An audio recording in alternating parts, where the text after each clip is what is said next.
Da farko da wa muke tare. Sunana Fatima Sa'id Abdullahi, wacce aka fi saninta da Bintu a Daɗin Kowa. Ke ce Bintu ta daɗin kowa, wace rawa kike takawa a cikin daɗin kowa? To, ina taka rol ɗin Bintu a cikin shirin Daɗin Kowa. Wani irin rol ne? Na mace ce misali a ce mai kirki ko kuma mace ce da take fitowa a matsayin gashi nan dai. Gaskiya ne, ni a gidanmu ni kaɗai ce a gurin mamana da kuma babana.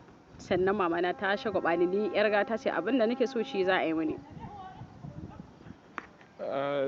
Wannan fim da kike na daɗin kowa muna iya kallon shi a matsayin shiri kamar kowane shiri na wasan Hausa, amma muna iya kiran shi TV drama, wato shirin gidan talabijin.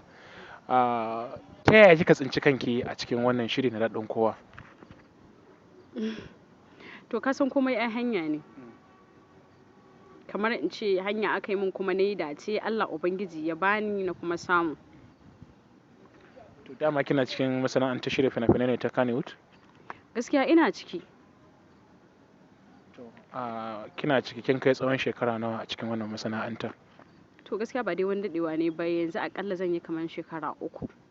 Kawo ko ban daɗe ba.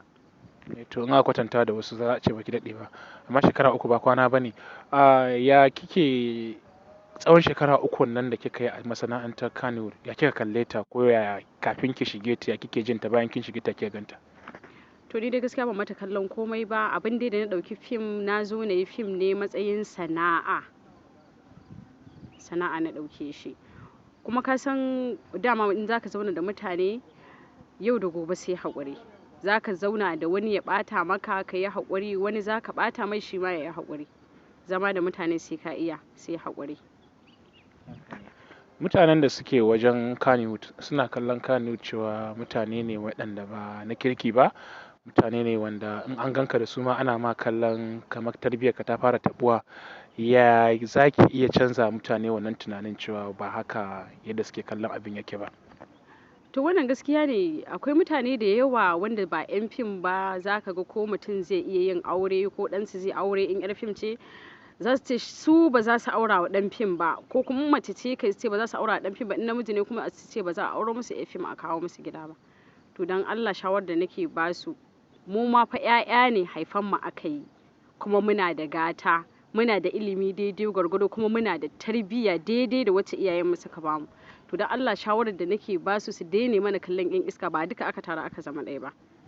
Ban ce wai ba za a rasa ba, amma ba duka aka taru aka zama ɗaya ba. Kawai dai 'yan fim an musu ƙaurin suna ne, in ana ganin 'yar fim to an ɗauke ta 'yar iska, ba ta san abin da take yi ba. Kuma fim ɗin nan sana'a ce, yanda kowa yake fita mai ofis ya tafi ofis, ɗan kasuwa ya tafi kasuwa, mata da ke sana'a a gida su yi sana'a, mu ma haka zalika wannan sana'a ce, kuma sana'a muka ɗauke ta. Kuma Ubangiji Allah Subhanahu wa ta'ala zai bamu nasara, kuma shi yake bamu nasara da taimakon shi, da taimakon Ubangiji, taimakon iyayenmu, saboda suna mana addu'a, kuma muna jin daɗin addu'o'in da suke mana. To, Hausawa suna cewa wai wani karin magana da baƙi ƙirin gwanda baƙi-baƙi. Gaida kika faɗa cewa masana'antar Kannywood akwai nagari akwai waɗanda ba nagari ba. Shin tsakanin hagu da daman baƙin ne fi kyau ko kuma farin ne fi yawa? Gaskiya wannan ne ba zan iya bambancewa ba. Ya adalci. To ai dama adalcin zan yi. To gaskiya ban san wanne ne ya fi rinjaya ba, a mutanen mafi yawanci mutanen na fi alaƙa da su gaskiya mutanen kirki ne, kuma ina jin daɗin mu'amala da su. Babu abin da zan ce da su wallahi, sai dai Allah ya saka da alkhairi. Tsawon shekara 3 da kika yi a masana'antar shirya fina-finai ta Kannywood, fim nawa kika taɓa yi, ko fim nawa kike jin cewa kina son ki fito nan gaba? To ka san irin wannan in mutum ya shigo in sabon jarumi ne, to abubuwan sai a hankali, sai yau da gobe mutum yana gogewa sai kuma ka zo Ubangiji ya sa ya taimaka da taimakon Allah da taimakon waɗanda suke shirya fim ɗin, sai kaga Ubangiji ya ɗaukaka shi. Fim nawa kika yi? Gaskiya ba zan iya cewa ga iya fim ɗin da na yi ba. Amma za ki iya faɗa min wasu daga cikin fitattu? To a cikin akwai Bilhaƙi, sannan akwai Sanadin Rayuwa, sannan akwai Wuta a Masaƙa, sannan kuma akwai Aikin Gida da kuma dai sauransu. Waɗannan guda huɗun da kika faɗa wace irin rawa kika taka a ciki? A wani matsayi kika fito? Gaskiya ne kowanne dai na taka rawa daidai gwargwado. Daidai misali ga waɗanda suka fim ɗin ya fito suka kalla za su iya fahimta. To ya labarin matsayin karatu ba? Gaskiya karatu na iya secondary school kawai na yi amma insha Allahu ina son zan ci gaba. To batu na rayuwa fa ya kike da aure ko babu? A'a bani da aure. To ya labarin shiri Kamar wanne fa? batun aure? To insha Allahu muna nan duk lokacin da Ubangiji ya kawo mana miji za mu yi aure in Allah ya yarda mu ai ba ma gudun shi. Ko da yaushe yazo muna nan muna jira insha Allah. Ya kina amma kin siyar ko kuma a kasuwa ne?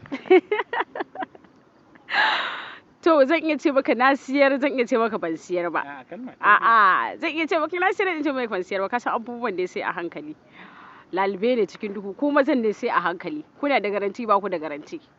To ni yanzu masu karatunmu suna so su gane cewa Bintu zan iya zuwa kai tsaye na ce ina nema ko kuma kai tsaye an riga an siyar. Wanne ne saboda in samu damar ɗora tambaya ta gaba? To zan iya ce maka ba a siyar ba. Menene burinki a cikin wannan harka ta shirya fina-finai? To gaskiya ni dai a ciki in dai suna ne Allah Ubangiji ya bani saboda yanzu duk inda zan wuce za mutane za su iya gane su ce wannan Bintu ce kaza kaza to alhamdulillahi iya wannan ma na gode wa Ubangiji amma an ce menene ake cewa yan karin magana ba a ƙi daɗi ba kogi baya ƙin daɗi amma yanzu ma alhamdulillahi na gode wa Allah ko haka Ubangiji ya bani na cika burina. Wane ne jaruminki a masana'antar shirya fina-finai? To ni da kowane jarumi na dai. Wane ne fitacce? A'a. Cikin maza nake tambaya zan zo. A cikin mazan. Wani abinci kika fi so? Gaskiya rayuwata na fi son taliya. Yanayi fa?